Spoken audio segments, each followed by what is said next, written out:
Durante más de 20 años, un grupo de oficiales de la Fuerza Aérea estadounidense ha sido perseguido por un acontecimiento que tuvo lugar en el bosque de Rendlesham, en las afueras de su base de Suffolk, Inglaterra. Sostienen que durante 2 noches en 1980 experimentaron un encuentro cercano con una nave no identificada.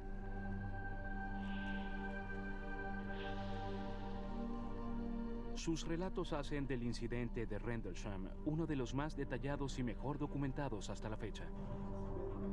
Estos testigos afirman también que el gobierno inició una investigación y luego intentó encubrirla.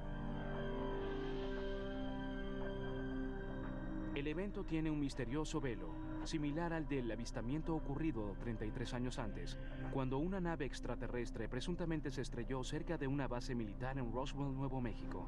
Ambas historias están asociadas con relatos de testigos de oficiales respetados, con investigaciones del gobierno y con registros y evidencias confidenciales. Esto sí que fue un santo grial. Sin duda alguna el caso más importante de ovnis en Gran Bretaña. No hay duda alguna. Este es el Roswell británico. Pareciera moverse hacia acá. Viene hacia acá. Definitivamente viene hacia acá. Esto no es real. ¿Qué fue lo que en realidad sucedió en el bosque afuera de las bases aéreas de Woodbridge, Bentwaters, en diciembre de 1980? Si se contacta al Pentágono en busca de información acerca de lo sucedido en diciembre de 1980, dirán que ahí no sucedió nada. Es necesario que la gente salga a la luz y diga algo. Sucedió. Fue real y alguien más visitó el bosque de Rendlesham en 1980.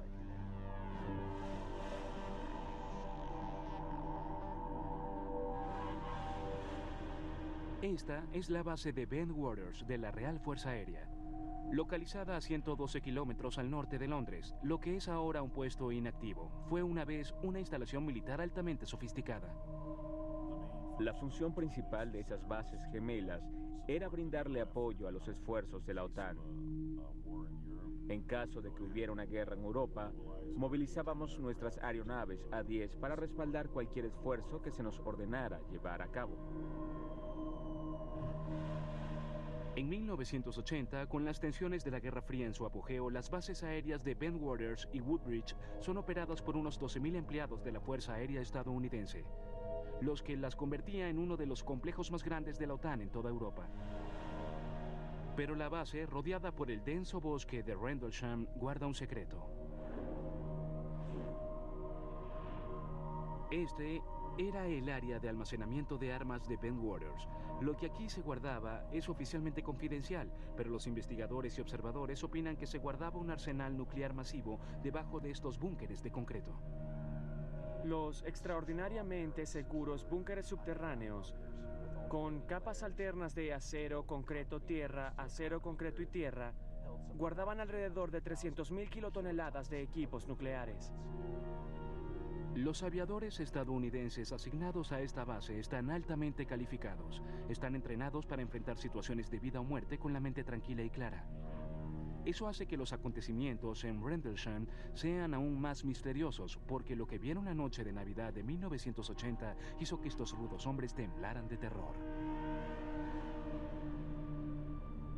Son las 3 de la mañana. El aviador John Burroughs está patrullando la puerta este de la base aérea Woodbridge como parte de su rutina como policía de seguridad. Seguridad inspeccionaba los campos de aviación, las áreas de almacenaje de armamento y esas cosas. Se controlaba la entrada de la base. El joven de 20 años ha estado con la Fuerza Aérea durante casi 2 años y ha estado asignado en Bentwaters alrededor de año y medio. Esta noche no hay nada más que ver que las estrellas en el cielo. Hacía frío esa noche, estaba bastante claro. La noche era clara, con apenas un poco de niebla. Mientras caminaba, su superior, Bud Stevens, se detiene a su lado en un camión. Me buscó y me dijo que fuéramos a dar una vuelta. Los hombres se adentran en el bosque de Rendlesham.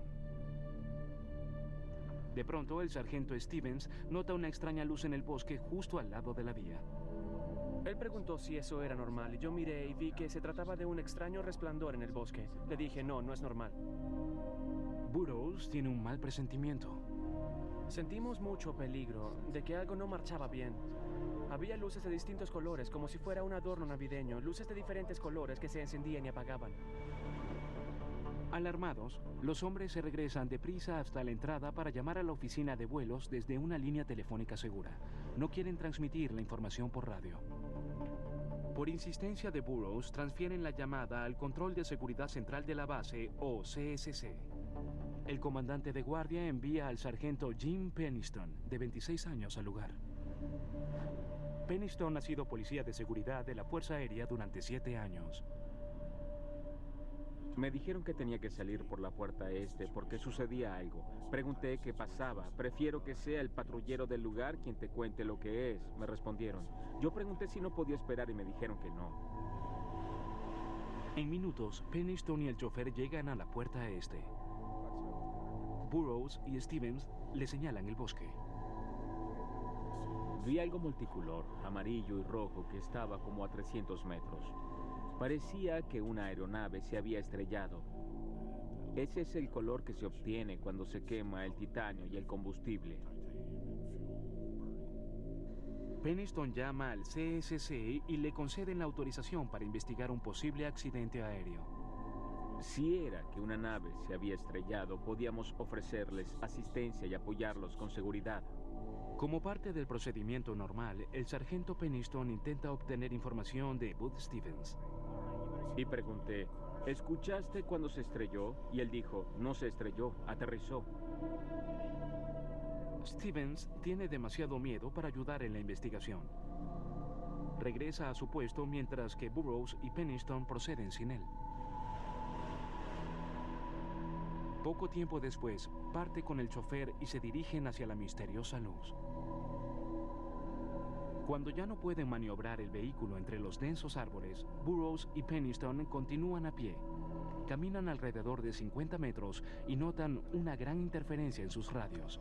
Mientras más nos adentrábamos en el bosque, la señal se hacía más y más intermitente y se hacía cada vez más difícil hablar con ellos. De pronto, el sargento Penniston siente una carga eléctrica en el aire. Anteriormente, he estado en situaciones que provocan nervios, estando de servicio, y conozco la sensación de la adrenalina, pero esto era diferente. Se sentía en la ropa, la cara, el cabello. Mientras más se acercaban a la luz, menos parecía la escena de un accidente aéreo. No olía a humo y estaba demasiado recogido. Parecía como si solo hubiera una bola allí. Llegamos hasta un claro y fue entonces cuando una luz brillante encendió toda el área. Era casi enceguecedora. El sargento Penniston se acerca a 3 metros del objeto y la luz disminuye. A medida que sus ojos se acostumbran, se le dificulta comprender lo que ve. Soy una persona racional. Quería una explicación racional de lo que sucedía y no podía hallarla. Penniston toma fotografías con la cámara que le habían asignado los militares. La aeronave era triangular. Medía quizás casi 3 metros de ancho por 2,5 de alto. No podía distinguir el frente de la parte posterior, es decir, no tenía motores de un lado, ni cabina de mando, ni nada por el estilo. El exterior de la nave era completamente liso. Luego da una vuelta alrededor del objeto, anotando la descripción en una libreta. Estas son las notas que tomó esa noche. La superficie es desconocida. La identidad desconocida. No se observa tren de aterrizaje. No hay sonido, pero parece estar encendida. La escritura de Penniston cambia a medida que se acerca más a la nave. Estaba teniendo dificultades con el tipo de nave. Repetía que era desconocida. Tengo problemas para comprender lo que anoté aquí. Cuando se acerca lo suficiente, extiende su mano y toca el objeto. El material de la nave era suave, parecía vidrio. Se sentía tibio, pero no caliente. Y no tenía luces. No sé de qué modo, pero provenían de la nave en sí. Al frente del objeto, Penniston nota varios símbolos extraños. También los copia en su libreta. Eran como marcas, no eran números ni lenguaje.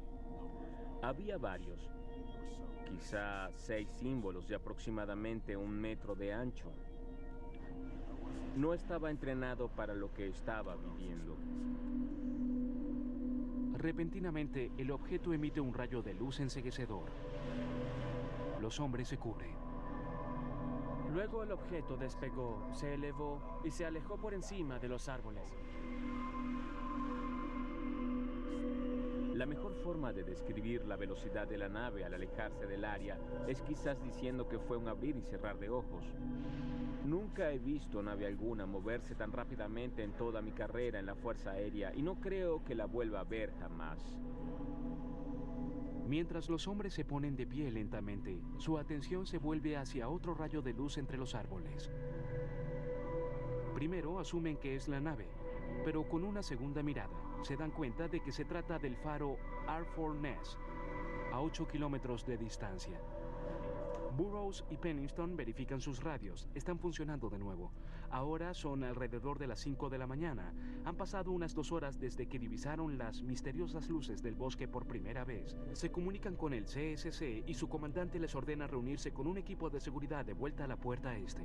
Nos preguntábamos qué íbamos a decir. No podíamos explicar lo que habíamos visto, lo que acababa de suceder. Más tarde esa mañana, los hombres son llamados para que rindan informe. Pennington está renuente a divulgar todo lo que vio. Reportar lo que habíamos visto no era una buena jugada profesional.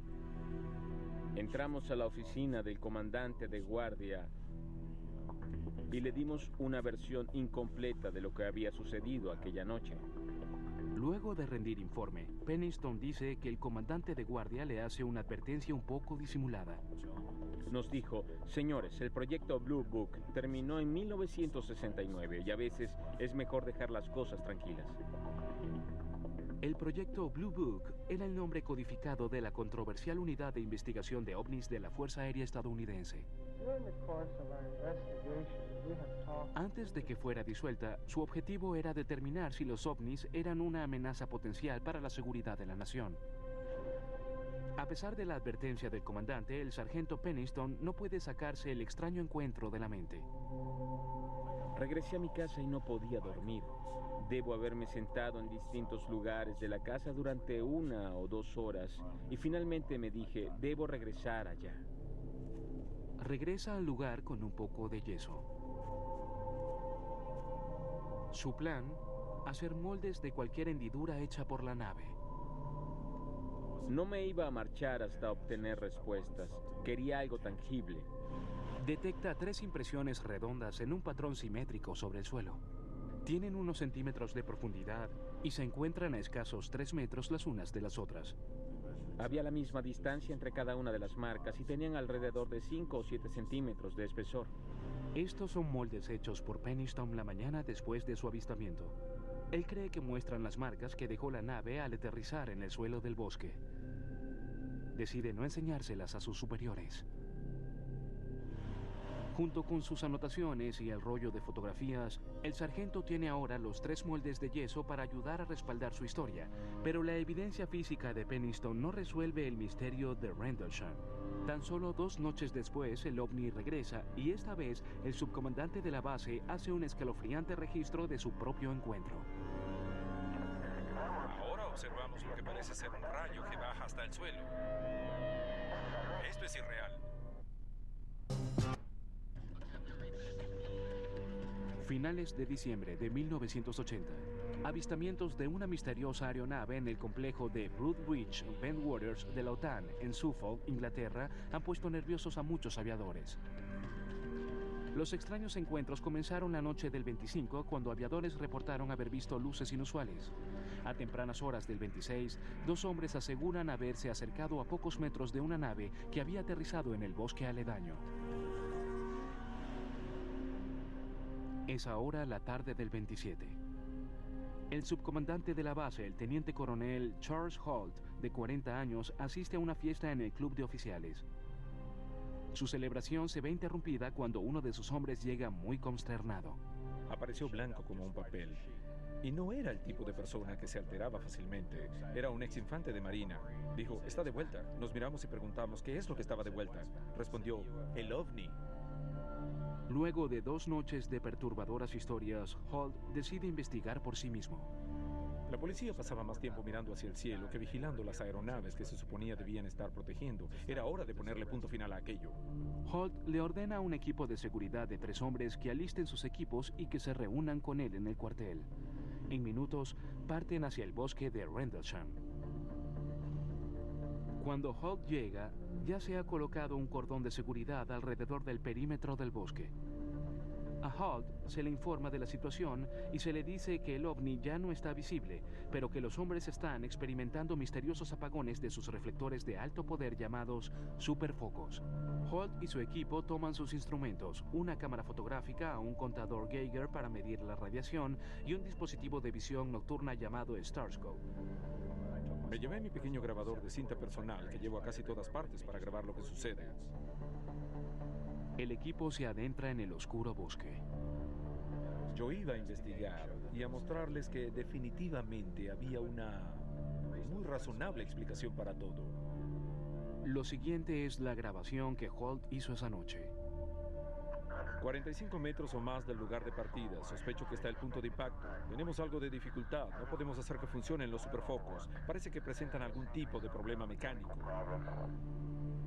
Además de la avería de los superfocos, el equipo de Holt experimenta la misma interferencia en la radio que habían tenido Burroughs y Penniston 2 noches antes.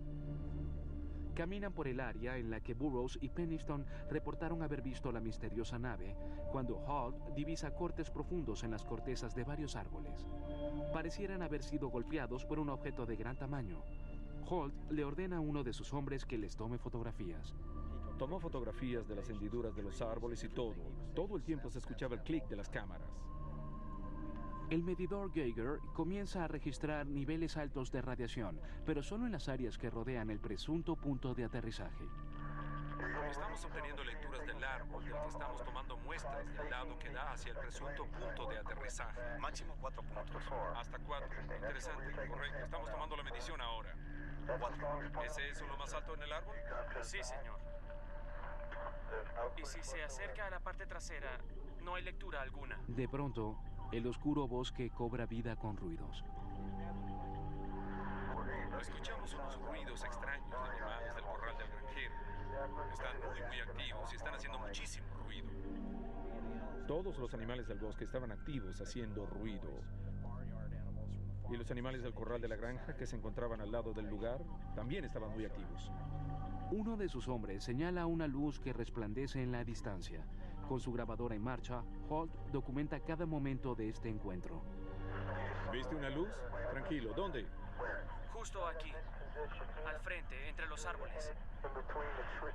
Allí está otra vez.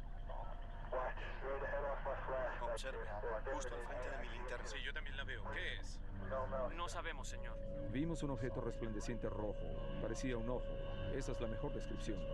Era de un rojo muy brillante. Tenía un centro oscuro y parecía que estuviera parpadeando. Estamos a unos 140 o 180 metros del lugar. Todo lo demás está completamente calmado. No hay ninguna duda. Hay una especie de extraña luz roja centellante al frente. Sí, es amarilla. Vi un matiz de amarillo en ella también. Es extraño. Pareciera que se abre un poco de camino hacia acá. Está lo más resplandeciente que se ha visto. Viene hacia acá. Definitivamente viene hacia acá. Se movía entre los árboles, horizontalmente, pero también en vertical. Es decir, hacía un zigzag entre los árboles y brotaba lo que parecía ser metal fundido. Holt y sus hombres persiguen el objeto hasta un campo cercano. A medida que nos acercábamos, el objeto se alejaba, se separaba de nosotros. Se alejó hacia el campo del granjero y se quedó ahí durante unos 20 o 30 segundos, a lo mejor un poco más. Se están desprendiendo pedazos del objeto, no hay duda alguna. Es extraño. Y luego explotó silenciosamente y se separó en múltiples objetos blancos. Así que nos fuimos al campo y buscamos puntos quemados en el suelo o alguna evidencia de lo que fuera que se había desprendido del objeto. Los hombres no hallan nada en el campo. Encima de ellos, el objeto realiza una repentina vuelta. Se nos aproximó a una velocidad muy alta. Oigan, aquí viene desde el sur. Viene hacia nosotros ahora. Se detuvo arriba de nosotros y emitió un rayo que podría describirse como láser. Ahora observamos lo que pareciera ser un rayo que llega hasta el suelo. Esto es irreal. Era un rayo constante en cuanto al diámetro. Llegó Llegó hasta nuestros pies y nos quedamos simplemente atónitos. ¿Estaba tratando de enviar alguna señal, de advertirnos algo, de amenazarnos? Repentinamente, la luz hizo clic y se apagó. El objeto se marchó a toda velocidad. El equipo observa, boquiabierto, mientras se desplaza por encima de la base y continúa emitiendo rayos de luz hacia el suelo. Para algunos, pareciera que los rayos caen directamente sobre las áreas de almacenaje de armas de la base, en las que se dice que se guardan los misiles nucleares. Aún hay un objeto sobre la base de Woodbridge a aproximadamente 5 o 10 grados en el horizonte. Aún se desplaza de manera errática y emite rayos similares a los que reflejó anteriormente. En aquel momento, a la grabadora de Holt se le acaba la cinta. Aún hay una aeronave en la distancia, pero Holt y su equipo no están seguros de los pasos que deben seguir. No hay protocolo para lo que acaban de experimentar. Desconcertados y exhaustos, los hombres regresan a la base.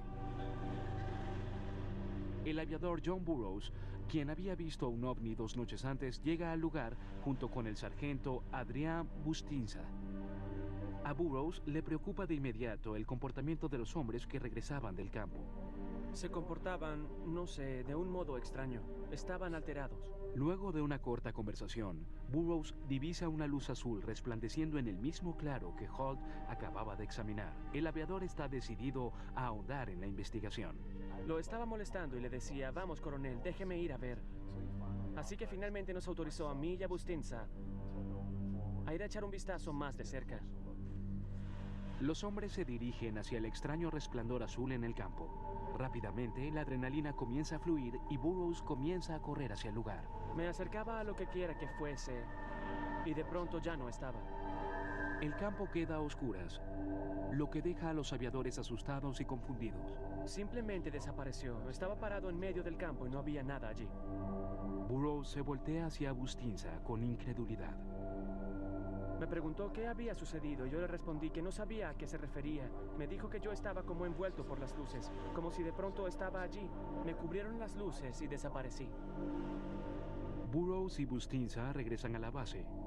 El segundo encuentro de Burroughs con las extrañas luces lo dejan con nada más que preguntas. No están al tanto de que ya se había iniciado una amplia investigación que involucraba agencias gubernamentales encubiertas. Los hombres aseguran que mientras regresaban a la base aquella noche, se dirigían a una conspiración del gobierno. Enero de 1981. Corren rumores alrededor de las bases aéreas de Woodbridge, Bentwaters, al este de Inglaterra, luego de que el personal de la Fuerza Aérea estadounidense, allí asignado, avista misteriosos ovnis. Muchos de ellos tenían ya varios años de servicio. Se trataba de testigos altamente entrenados. No eran recién llegados. La investigación militar que se iniciaría a continuación sigue siendo controversial hasta el sol de hoy. Los que afirman haber visto los ovnis creen que los militares estaban más interesados en el control de daños que en hallar la verdad. Lo que nuestro gobierno le hizo a estos individuos en nombre de la confidencialidad es absolutamente vergonzoso. Según estos aviadores, pronto se convirtieron en participantes involuntarios en una maniobra del gobierno para encubrir los hechos. Inicialmente, la investigación sigue el procedimiento militar regular. El subcomandante de la base, Charles Holt, un testigo, comienza a rendir informe a los aviadores que habían reportado ver la nave. No tuve alternativa. No podía ignorarlo. Había tantos testigos y tantas personas en tantos lugares diferentes. John Burroughs, quien vio los ovnis ambas noches, dice que su entrevista está claramente definida. Tomó nuestras declaraciones, las miró, dijo que eran algo alocado, que en realidad no había explicación para lo que sucedía y así fue como quedó. Otros, como el sargento Jim Penniston, dicen que luego de la reunión con Holt comenzó un proceso largo y perturbador. 2 semanas después de su entrevista inicial, Penniston es convocado de nuevo para rendir otro informe. Esta vez se reuniría con un equipo de investigadores de alto rango, la OSI. La OSI son las siglas en inglés de la Oficina de Investigaciones Especiales. Podríamos decir que es la policía discreta. Están ahí para complacer a la Fuerza Armada estadounidense y pueden entrar a la oficina de un general e incluso arrestarlo. Así de poderosos son. Cuando Penniston entra a la habitación, el ambiente no indica los mejores augurios. Comienza a rendir una declaración y le ofrece a los investigadores dibujos y anotaciones de su encuentro. Según Penniston, el resto de la entrevista no la tiene tan clara. Hasta el día de hoy tiene dificultades para recordar exactamente cuáles fueron las tácticas que utilizó la OSI para sacarle la información. Tomaron previsiones para asegurarse de que yo decía la verdad. Pentotal sódico. Y estoy seguro de que cedí por eso.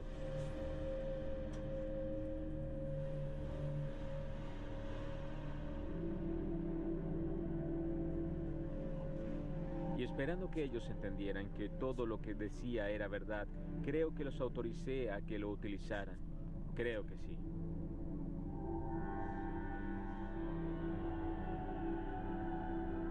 Para Penniston, la investigación de los militares tiene un matiz siniestro a medida que llaman a más y más hombres para ser interrogados.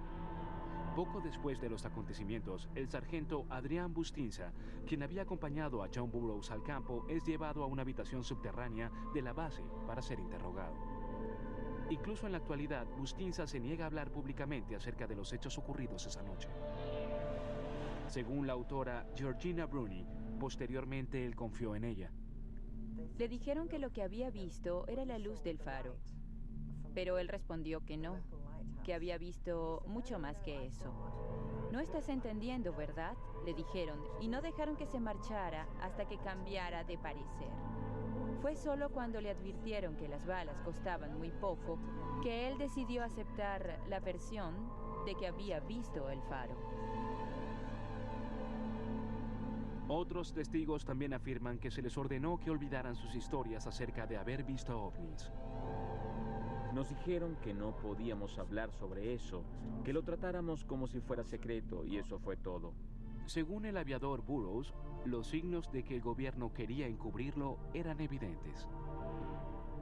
Poco después de su interrogatorio, Burroughs regresa a sus guardias. Mientras hace sus rondas, puede ver que el bosque está colmado de actividad. Había vehículos que salían de Woodbridge, que se dirigían hacia el bosque. Había helicópteros que circundaban el lugar. Así que algo sucedía, exactamente qué, no lo sé. El subcomandante de la base, Charles Holt, está también consciente de las actividades encubiertas que se llevan a cabo en la base. Escuché algunas historias que fueron corroboradas por varias personas de que un avión lleno de gente había llegado un día después y habían llevado a cabo muchas investigaciones. Penniston y Holt aseguran haber tomado fotografías de la misteriosa nave con la que se encontraron, pero cuando las devolvieron del laboratorio fotográfico de la base estaban en blanco.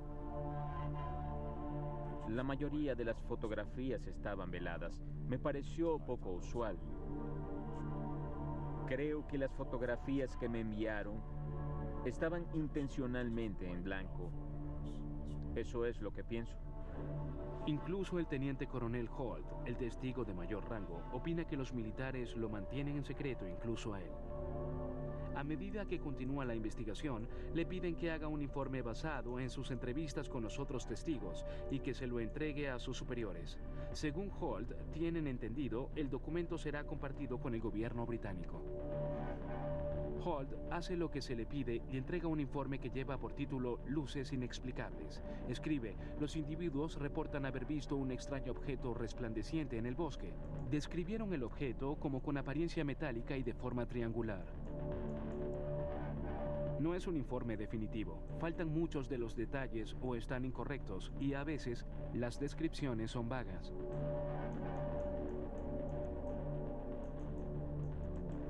El informe no era para fines públicos, estaba destinado a ser una especie de recordatorio para el Ministerio de Defensa, incentivarlos a hacer una investigación apropiada. Sus superiores archivan el informe y las extrañas luces no regresan nunca a la base.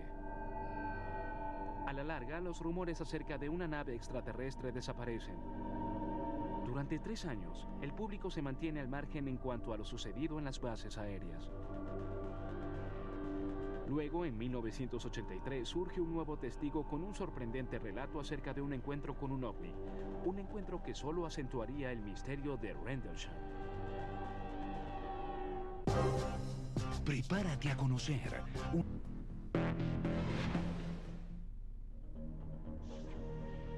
2 de octubre de 1983. El tabloide dominical británico News of the World llega a los puestos de periódicos con el encabezado OVNI aterriza en Suffolk, y es oficial. El artículo relata que una misteriosa nave, controlada inteligentemente, invadió los cielos encima de las bases aéreas de Woodbridge Bentwaters a finales de diciembre de 1980. Pero lo más intrigante es que se ofrece un segmento de evidencia escrita, un informe oficial del gobierno que confirma los presuntos avistamientos. El documento fue escrito por uno de los hombres que se topó con el misterioso objeto, el subcomandante de la base Charles Holt. Tenía todas las radios locales, los canales de televisión, las televisoras japonesas, alemanas, rodeándome, queriendo saber la verdadera historia. De ahí en adelante, cada uno de los periódicos del Reino Unido publicó esta historia durante alrededor de una semana. El informe titulado Luces Inexplicables ofrece una breve descripción de los encuentros de finales de diciembre.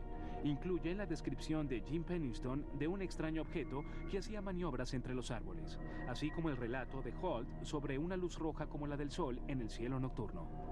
Pero ¿cómo llegó a colarse la historia hacia el público? El documento conocido como el Informe de Holt fue sacado a la luz pública por Larry Warren, un ex policía de seguridad de la Fuerza Aérea asignado a Bentwaters. Es franco cuando explica por qué lo hizo. Quería que la gente fuera realista y que supiera esto sucedió. Fue él quien sacó todo esto a la luz pública. Fue específicamente su información la que trajo como consecuencia el Acta de Libertad de Información, que a su vez llevó a la publicación del llamado Documento de Holt. Y una vez que esa hoja de papel fue publicada, ya había salido a relucir la verdad. Warren ha recibido tanto reconocimiento como crítica por su franqueza. La historia que él narra comienza como las otras, pero el final es aún más extraño. A finales de 1980, Warren era un policía de seguridad de 19 años asignado a Bentwaters.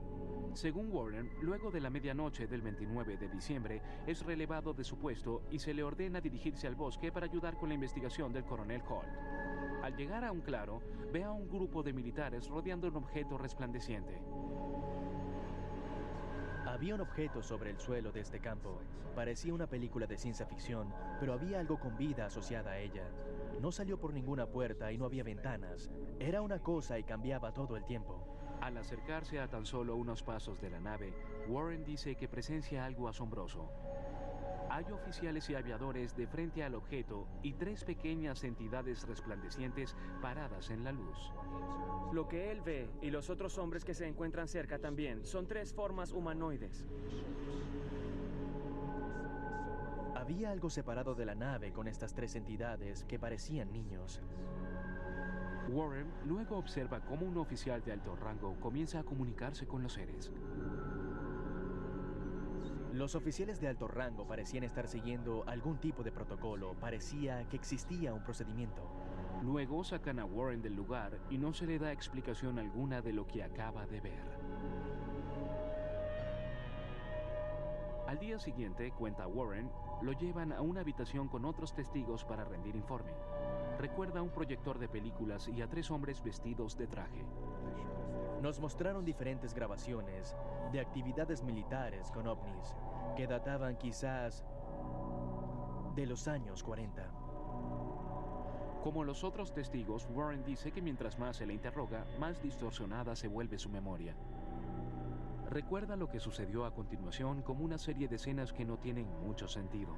Warren recuerda que fue llevado en contra de su voluntad por hombres de traje oscuro y que luego le trasladaron hasta una sala subterránea en la base.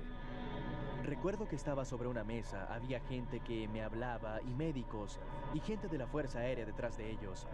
Tengo otro recuerdo de estar en una especie de comedor y de estar tratando de comer algo, de estar solo en una mesa. Son como imágenes, es decir, pudieron haberme metido todo esto en la cabeza. Warren dice que no está seguro si lo que recuerda es real o si estas imágenes fueron plantadas por los investigadores militares para confundirlo y distraerlo de lo que en realidad sucedió. Luego de que la historia de Rendlesham salió a la luz pública, las declaraciones de Warren enfurecen a los otros testigos. Estos aviadores y oficiales afirman que ellos también quieren que se revele la verdad, pero que la historia de Warren es todo menos eso. Afectó el incidente. Esto es algo que en realidad no sucedió, pero no de la manera en la que él lo describió. No era justo para las personas involucradas que se dijeran esas cosas tan extremas.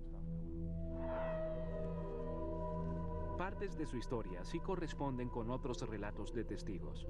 Warren, al igual que Charles Holt y Jim Penniston, recuerda haber visto una nave resplandeciente en un claro del bosque de Rendlesham poco después de la Navidad de 1980. Sin embargo, Larry Warren es el único aviador que asegura haber visto formas de vida alienígena. Otro inconveniente con la versión de los hechos de Warren es que nadie recuerda haberlo visto en el bosque la noche en cuestión. Nadie recuerda que él hubiese estado ahí aquella noche. He hablado con todas las personas involucradas e incluso con los que se encontraban en los alrededores y nadie recuerda haber visto a Larry Warren por alguna parte, excepto por la base en entrenamiento. Warren se mantiene firme en sus convicciones. Nunca me he perdido un minuto de sueño en cuanto a cuál fue mi papel en esto. Nunca he tergiversado nada intencionalmente, ni he metido ni he tratado de ganar nada de manera injusta.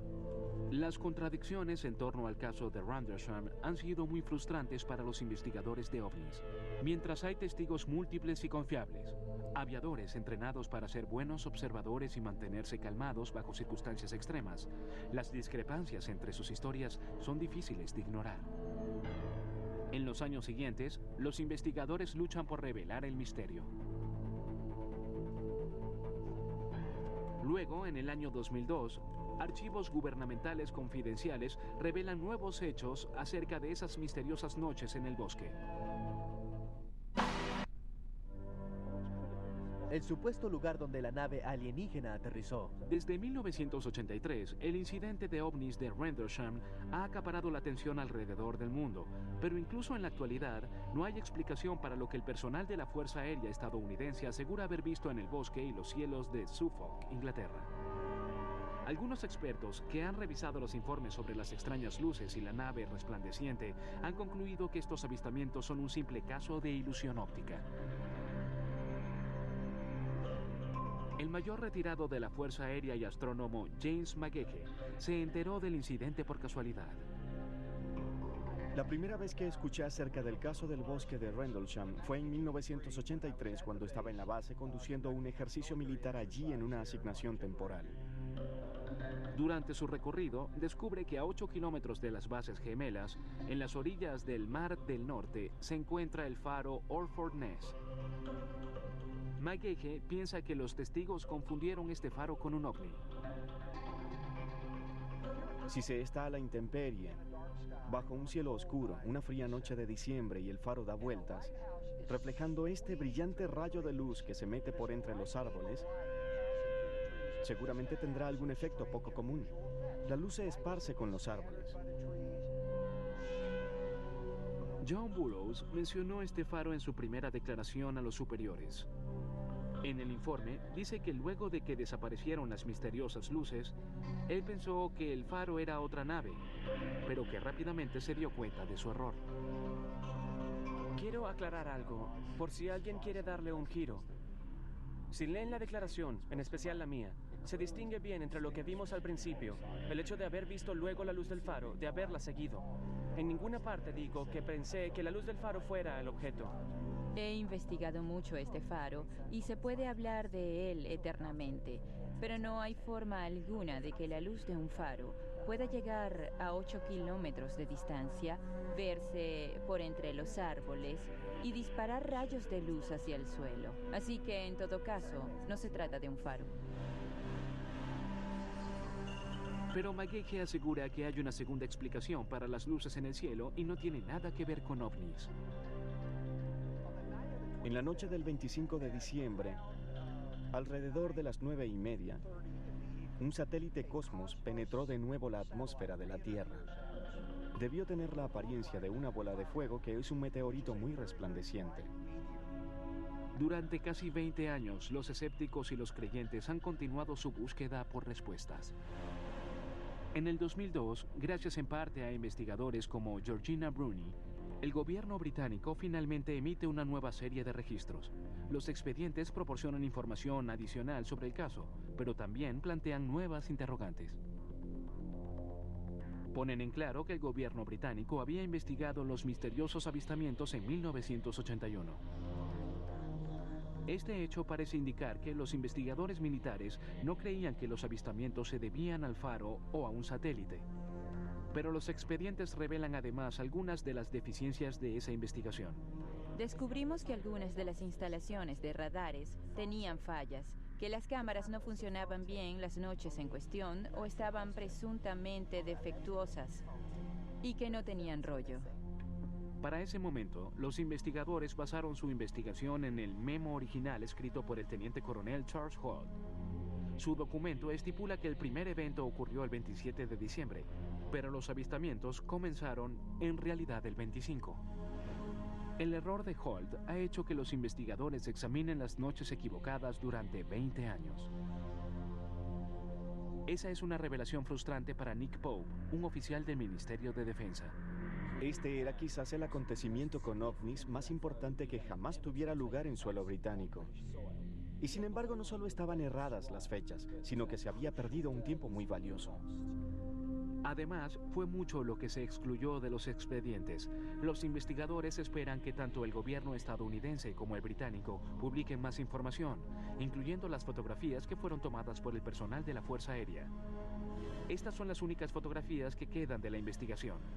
Muestran a las autoridades examinando la presunta área de aterrizaje, pero no revelan evidencia alguna de una nave.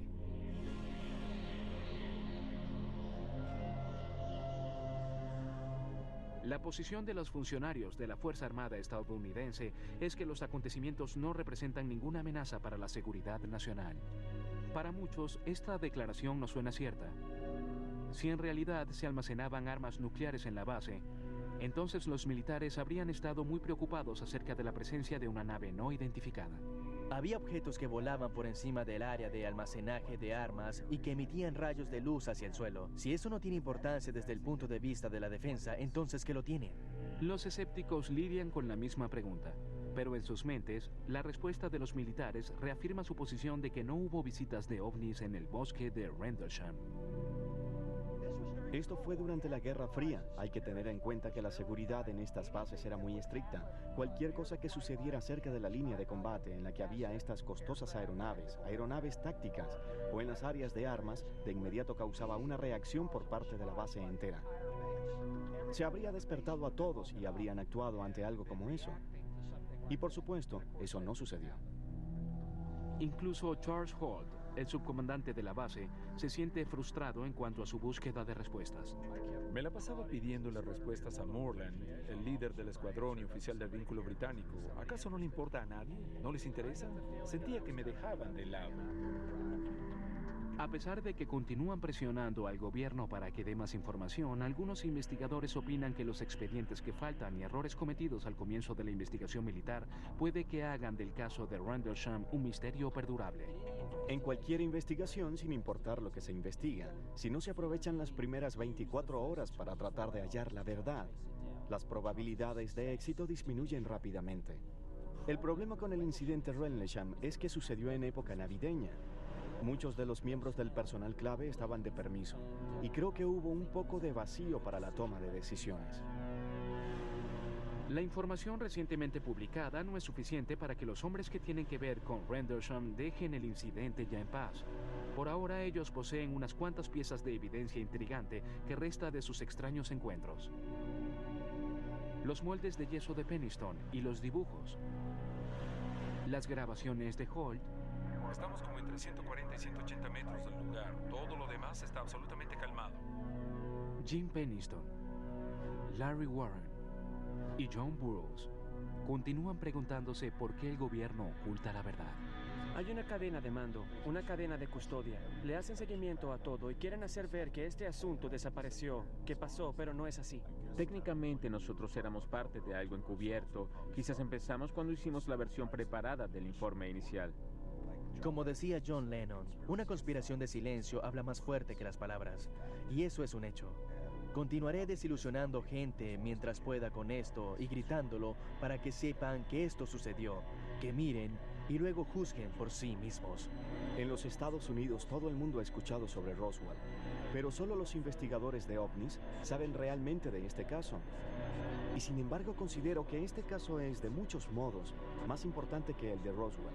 Este podría ser el incidente con ovnis de todas las épocas. Démosle el puesto que merece, pongámoslo en la memoria de la gente. La gente siempre me pregunta, ¿qué fue lo que en realidad sucedió? No lo sé. ¿Qué fue en realidad? No sé. No lo sé.